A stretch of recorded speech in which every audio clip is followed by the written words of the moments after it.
back to another episode of Lost in the Farmer's Market Garden Life, where today we're indoors, and we're probably going to be indoors for the rest of the year, finishing out our episodes for the year of season 4. Anyway, as you may know, it's December. And in December, typically, what you would do is bribe that garden person you know with some kind of interesting plant they've never seen before.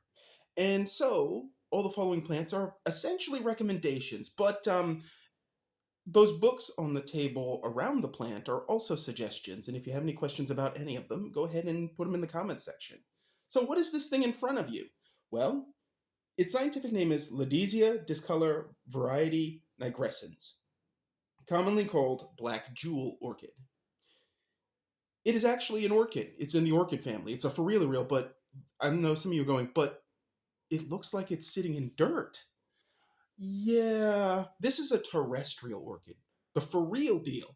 An orchid that grows on the ground and can grow in dirt and doesn't need to have all that bark stuff. So it's not a true it's not an epiphytic orchid in the traditional sense that you would think of orchids. And honestly, terrestrial orchids are more my jam than those anyway, because those require special bark and blah blah blah, and I think nobody got time for that. But let me talk about the name a little bit here. Discolor means that generally means that it's a color that isn't normal. In this case, the leaves are very, very, very dark green. This one is greened up because it's been under a grow lamp, a cool grow lamp. So it's more green than it is than when I bought it. When I bought it, it was exceptionally dark green, almost black. Which leads to the variety Nigrescens. Nigrescens, not a racial epithet, but actually it means basically that it's kind of black colored. That's it. So henceforth the Black Jewel Orchid. Now, why is it called a jewel orchid? Well, the flowers themselves are like little jewels. Even though you're really not growing this particular variety for the flowers, you're growing it for the foliage, which shimmers as you look at it. And I know the camera's not doing it any justice, but it's really cool to look at. You just tilt it a little and bling, it's sparkling. Now, it's native to southern China, Northeast India, Thailand, Vietnam, the Philippines, Malaysia, Indonesia, and Myanmar. So basically, it's native to a bunch of Asia. There are related species that you can look up, but this is the one you'll probably find in cultivation. This one or the basic discolor variety. It is hardy in USDA zones 10 through 11, but is considered a houseplant generally speaking. Its soil pH preference is between 6 and 6.5, and basically you give it a potting soil that drains well. But you make sure it stays moist on a regular basis.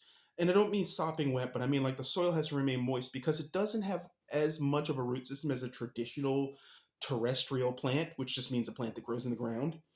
So it requires a higher humidity as well, much like a lot of orchids do. And this pot, if it looks a little funny to you, it's because, and I'm going to push this from the side.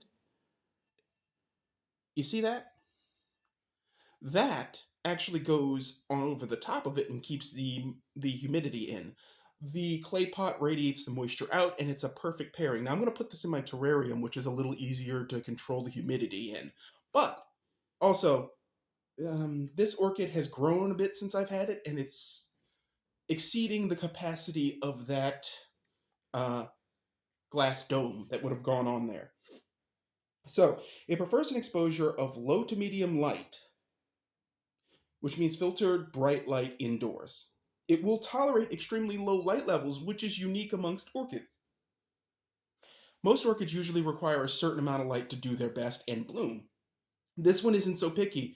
It's more accustomed to what you'd have in your house, which is a nice thing. You can have a fancy orchid, brag about it, and have it almost, and this is a stretch on my part, but almost have the habit of a philodendron in being able to, a devil's ivy in being able to survive fairly dark rooms. I wouldn't recommend putting it in the dark, but you could, in an average situation like my living room, which if it weren't for the lamps, this would be a very dark room. But anyway, its height can be up to 10 inches and its width can be up to 12 inches. And this specimen's about 4 or 5 maybe. So it's doing pretty good. And it came in a little 3 inchers, so I moved it up to this pot, which is a 5 incher, and it's side sprouted, and it seems to be pretty happy. It probably isn't happy that I took the dome off, but you can't see it with the dome on. So anyway, this variety is also sometimes tagged as Black Velvet. I don't know anything about a little boy smile, but maybe that's referring to you, to the buyer when they go to them and they see it and they go, "Hey, hey, I'm gonna get me one of those."